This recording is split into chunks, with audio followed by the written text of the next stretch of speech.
നമസ്കാരം. പതിരും കതിരും.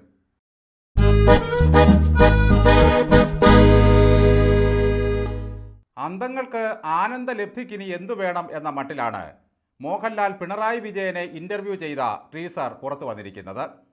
പിണറായി വിജയന് കെട്ടിപ്പിടിക്കാൻ കാശ്മീരിൽ നിന്നുള്ള ഫറൂഖ് അബ്ദുള്ള വേണം. പിണറായിക്ക് വിരുന്നുണ്ണണമെങ്കിൽ പൗരപ്രമുഖർ ഒപ്പമിരിക്കണം. പിണറായിക്കൊന്ന് ചിരിച്ചുകൊണ്ട് ഉലാത്താൻ മോഹൻലാൽ ഒപ്പം വേണം.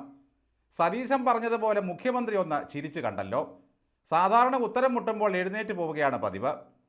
മോഹൻലാൽ പിണറായിയോട് ചോദിക്കുന്നു, എൻ്റെ സിനിമയിലെ ഡയലോഗ് വല്ലതും ഇഷ്ടമായിട്ടുണ്ടോ? അത് വിജയനും ദാസിനും പറയുന്നതാണത്രേ. നിന്നെക്കൊണ്ടിതിനൊന്നും കൊള്ളില്ലടാ വിജയ എന്ന ഡയലോഗാണ് ഞങ്ങൾക്കിഷ്ടം. തിരഞ്ഞെടുപ്പ് സമയത്ത് കോടതികളൊക്കെ എടുത്ത് ചാമ്പുകയാണ് പിണറായി സർക്കാരിനെ. താൽക്കാലികമായി കിട്ടുന്ന സ്റ്റേ ഒക്കെയാണ് ഒരാശ്വാസം. ഡേറ്റ തട്ടിപ്പിൽ പിണറായി സർക്കാരിൻ്റെ പെടലിക്ക് കൊളുത്തു വീണിരിക്കുമ്പോഴാണ് മോഹൻലാലിനെ വെച്ചുള്ള ഈ അഭിമുഖ പരിപാടി വരുന്നത്. കേരളത്തിന് ദാരിദ്ര്യം നമുക്ക് ഒന്നിച്ച് തുടച്ചു നീക്കാമെന്ന് പറഞ്ഞ് വിളിച്ചിട്ട് മോഹൻലാൽ ചെന്നില്ല. ഏതോ ഐരാവതത്തിൻ്റെ കൊമ്പോ വാലോ മോഹൻലാലിൻ്റെ കയ്യിലിരിപ്പുണ്ട്. അതുകൊണ്ടാണ് ലാലേട്ടനെ ഈ സർക്കാർ ബ്ലാക്ക്മെയിൽ ചെയ്യുന്നത്. വിളിച്ചാൽ പോകാതിരിക്കാൻ കഴിയില്ല. എങ്കിൽ വന്ന് എന്നെ ഒന്ന് ചിരിപ്പിച്ച് ജനകീയനാക്കൂ എന്നായി. ക്ലിഫ് ഹൗസിൻ്റെ മുറ്റത്തുകൂടി രണ്ടുപേരും കൂടി നടക്കുന്നതും വർത്തമാനം പറഞ്ഞ് ചിരിക്കുന്നതുമൊക്കെ ടീസറായി ഇറങ്ങിയിട്ടുണ്ട്. എന്തെങ്കിലും ചെയ്ത കാര്യങ്ങൾ ഓർത്ത് പശ്ചാത്തപിക്കേണ്ടി വന്നോ എന്നൊരു ചോദ്യം മോഹൻലാൽ ചോദിക്കുന്നുണ്ട്. ഒരു കാര്യത്തിൽ പശ്ചാത്തപിക്കേണ്ടി വന്നിട്ടുണ്ട്. ടി.പി. ചന്ദ്രശേഖരനെ കൊന്നുതള്ളിയതിൻ്റെ ദുഃഖമാണോ, വി.എസ്. അച്യുതാനന്ദനെ അവസാന കാലത്ത് കൊല്ലാക്കൊല ചെയ്തതിൻ്റെ പശ്ചാത്താപമാണോ എന്നൊക്കെ അഭിമുഖത്തിൻ്റെ പൂർണ്ണരൂപം വരുമ്പോഴേ നമുക്ക് കാണാൻ കഴിയും. ആരോ അടിച്ചു തോല് പൊളിച്ച കാര്യവും പറയുന്നുണ്ട്. തനിക്കേറ്റ ക്രൂരമായ പോലീസ് മർദ്ദനത്തിൻ്റെ കഥയായിരിക്കും അത്. തോല് പൊളിഞ്ഞതിനെല്ലാം പകരം വീട്ടുന്നുണ്ടല്ലോ ഇപ്പോൾ പോലീസിനെ വെച്ച്. അങ്ങേക്ക് ഏറ്റവും ഇഷ്ടമുള്ളത് രജനിയുടെ ആക്ഷനാണെന്ന് കേട്ടിട്ടുണ്ടല്ലോ. അത്തരത്തിലൊന്നാണല്ലോ ബ്രണ്ണൻ കോളേജിൽ കാണിച്ച പ്രത്യേക ആക്ഷൻ. ലാലിനൊപ്പം ഇരിക്കുമ്പോഴും നടക്കുമ്പോഴും എന്തൊരു മാർദ്ദവുമുള്ള മനുഷ്യനായി മാറി നമ്മുടെ പിണറായി വിജയൻ. മുഖത്തെ പൈശാചിക ഭാവങ്ങളില്ല, കോപതാപങ്ങളില്ല, ഭയാനകത്വമില്ല. ആ പാവം കിണർഗോലു ഒരു അഭിമുഖത്തിൽ ഒന്ന് ചോദിച്ചു പോയി, മാധ്യമങ്ങളുടെ വിമർശനത്തെ അങ്ങ് എങ്ങനെ കാണുന്നു? നിങ്ങളെപ്പോലെയുള്ളവർ ചെയ്യുന്ന ചെറ്റത്തരത്തെ ചെറ്റത്തരമെന്നല്ലാതെ വേറെ എന്തു ചെയ്യാൻ കഴിയും എന്നായിരുന്നു ഉത്തരം. ചെവിക്കുറ്റി നോക്കി തല്ല് കിട്ടിയ അനുഭവമായി പോയി കിണറേഷൻ അന്ന്. തെരഞ്ഞെടുപ്പ് അടുത്തതോടെ എന്തൊക്കെ പരിപാടികളാണ് പിണറായി ആവിഷ്കരിക്കുന്നത്. സംഘികൾ കരയുന്നത് ലാലേട്ട ഇത് വേണ്ടായിരുന്നു എന്ന് പറഞ്ഞുകൊണ്ടാണ്. ലാലേട്ടൻ ബിഗ് ബോസിൻ്റെ അവതാരകനായി വന്നപ്പോഴും ആരാധകർ പറഞ്ഞു, വേണ്ട ലാലേട്ട, നമ്മുടെ സംസ്കാരത്തിന് കോട്ടം തട്ടും. എന്നിട്ടത് പുള്ളി കേട്ടില്ല. ഇനി 8ൻ്റെ പണിയെന്ന 8ാം സീസണുമായി വരും. ഇപ്പോഴാണ് ശരിക്കും ബിഗ് ബോസിനെ ലാൽ കണ്ടുമുട്ടിയത്. രണ്ടുപേരും കൂടി നടന്നു വരുന്നത് കണ്ടാൽ രാവണപ്രഭുവിലെ മംഗലശ്ശേരി നീലകണ്ഠനും കാർത്തികേയനുമാണോ, അതോ ചാക്കോ മാഷും തോമസ് മാത്യുവുമാണോ, കിരീടത്തിലെ സേതുമാധവനും അച്യുതൻ നായരുമാണോ എന്ന് നമുക്ക് സംശയം തോന്നും. അത്രയ്ക്ക് ഗംഭീര അഭിനയ മുഹൂർത്തങ്ങളാണ്.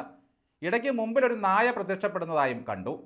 പുലിമുരുകൻ സിനിമയിൽ മോഹൻലാലിൻ്റെ മുമ്പിൽ നായ്ക്കൾ ചെന്ന് സാഷ്ടാംഗം ചെയ്യുന്ന പോലെ ഒരു സീനാണത്. ഇരുവരെന്നാണ് അഭിമുഖത്തിൻ്റെ പേര്. മുഖ്യമന്ത്രി ഉമ്മൻചാണ്ടിയെ ഒരിക്കൽ ജയ്ഹിന്ദ് ചാനൽ അഭിമുഖം നടത്തിയപ്പോൾ ഇട്ട പേരാണതെന്നാണ് സതീശൻ പറഞ്ഞത്. അതെങ്കിലും ഒന്ന് മാറ്റണമായിരുന്നു. എല്ലാ കാലത്തും ഭരണകൂടത്തോട് ചേർന്ന് നിൽക്കുന്ന നിലപാട് തന്നെയാണ് മോഹൻലാലിൻ്റേത്. ചിലപ്പോൾ ചില വിഷയങ്ങളിൽ എതിരായി ഒന്ന് പോസ്റ്റിട്ട് പ്രതികരിച്ചു എന്ന് വരും. ഉമ്മൻചാണ്ടി മുഖ്യമന്ത്രിയായിരുന്ന കാലത്ത് മോഹൻലാൽ പങ്കെടുത്ത ഒരു പരിപാടിക്ക് അദ്ദേഹം ഒരാവശ്യം മുന്നോട്ട് വെച്ചു. തിരനോട്ടം എന്ന തൻ്റെ ആദ്യ സിനിമ ഷൂട്ട് ചെയ്ത ക്യാമറ ഫിലിം ഡെവലപ്മെൻറ്റ് കോർപ്പറേഷൻ്റെ പക്കലുണ്ട്, അതെനിക്ക് തരുമോ? പുതിയ ക്യാമറ 2 എണ്ണം ഞാൻ വാങ്ങിത്തരാം. കരുണാമയനായ ഉമ്മൻചാണ്ടി തൽക്ഷണം ഉത്തരവിട്ടു, ആ ക്യാമറ ലാലിന് കൊടുക്കൂ. നോട്ട് നിരോധനത്തെ മോഹൻലാൽ അനുകൂലിച്ചപ്പോൾ കമ്മികൾ ലാലേട്ടനെ ആക്ഷേപിച്ചു. ഇപ്പോഴിതാ അവർ തേനും പാലും ഒഴുക്കി വിളിച്ചുകൊണ്ടേയിരിക്കുന്നു, ലാലേട്ട. കഴിഞ്ഞ 10 വർഷം കൊണ്ട് ലാൽ പിന്നാലെ നടക്കുകയായിരുന്നു പിണറായി സാറിനെ ഇൻ്റർവ്യൂ ചെയ്യാൻ. ടൈമില്ലായിരുന്നു. ജനങ്ങൾക്ക് വേണ്ടിയുള്ള പരക്കം പാച്ചിലായിരുന്നു അദ്ദേഹത്തിന്. ഇപ്പോഴാണ് സമയം കിട്ടിയത്. സൂക്ഷം പോലെ ആ സമയമായപ്പോഴേക്കും തെരഞ്ഞെടുപ്പും വന്നു. പാർട്ടി അടിമകളെ സൃഷ്ടിച്ചും അധികാരം ഉപയോഗിച്ച് പാർട്ടിയെ വരുതിയിലാക്കിയും കാശുകൊണ്ട് കെട്ടിപ്പൊക്കിയ ഇമേജിൻ്റെ തടവറയിലാണ് എപ്പോഴും പിണറായി വിജയൻ. സമൂഹത്തിലെ ഉന്നതന്മാരെയൊക്കെ ഓരോ സമയത്തും തരാതരം നോക്കി ഉപയോഗിക്കാൻ പിണറായിക്ക് നല്ലതുപോലെ അറിയാം. ആ കെണിയിലാണ് ലാലും പോയി വീണത്. കാശ്മീരിൽ നിന്നും ഫാറൂഖ് അബ്ദുള്ളയും ദില്ലിയിൽ നിന്നും മണിശങ്കർ അയ്യറും തമിഴ്നാട്ടിൽ നിന്നും കമലഹാസനും ഇപ്പോൾ ലാലുമെല്ലാം പിണറായി വിജയൻ ആളാകാനുള്ള ഉപകരണങ്ങളാണ്. ഇടയ്ക്ക് സ്റ്റാലിനെ കൊണ്ടുവന്നും ഒരു ഷോ നടത്തി. സമുദായ നേതാക്കൾ വരെ ആ വലയിലുണ്ട്. രാഷ്ട്രീയ കൗശലം കൊണ്ട് എട്ടുകാലിയെപ്പോലെ വല നെയ്ത് മുഴുവൻ എണ്ണത്തിനെയും വീഴ്ത്തിയിരിക്കുകയാണ് പിണറായി. വരുന്നവരെല്ലാം ബാധ കയറിയ പോലെ മൂപ്പരെ പുകഴ്ത്തും. തന്നെ പുകഴ്ത്താൻ പുതിയ പുതിയ ആളുകൾ വരണമെന്ന് ഇഷ്ടമുള്ളയാളാണ് അദ്ദേഹം. ദൈവം തമ്പുരാൻ നേരിട്ടിറങ്ങി വന്ന് തലോടിയാലും പുകഴ്ത്തിയാലും ജനം പിണറായി വിജയനെ വീട്ടിലിരുത്തും.